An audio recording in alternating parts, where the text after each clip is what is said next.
মিজান সাহেব বলুন, কেন আপনার সংসার করতে ভালো লাগতেছে না? আমার খুব জানতে ইচ্ছে করতেছে। আমিও জানতে চাই কেন তোর সংসার ভালো লাগে না, আমাদের একটু বল বাবা। আমারও জানতে ইচ্ছে করছে, কি দোষ করেছি আমি?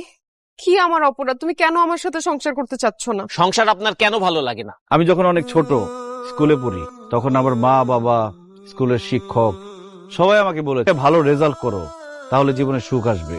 ভালো রেজাল্ট করলাম, পড়াশোনা শেষ করলাম, কিন্তু সুখ পেলাম না। বরং চাকরি নামের একটা দুশ্চিন্তা আমার জীবনে চলে আসলো। অবশেষে আমার চাকরিটা হলো ঠিকই, কিন্তু আমার জীবনে সুখ আসলো না। এরপরে ভাবলাম, জীবনে যদি একটা বউ আসে তাহলে হয়তো জীবনে সুখ আসবে। বউ আমার পাশে বসে থাকবে, মিষ্টি মিষ্টি কথা বলবে, রান্না করে খাওয়াবে, আদর করে রাতে ঘুম পাড়িয়ে দিবে। তারপর একটা বিয়ে করলাম, তারপর আমার জীবনে সুখ আসেনি। অফিসের প্রেশারের সাথে আমার জীবনে আরেকটা প্রেশার যোগ হইল, সেটার নাম হচ্ছে বউয়ের প্রেশার। বউকে বেশি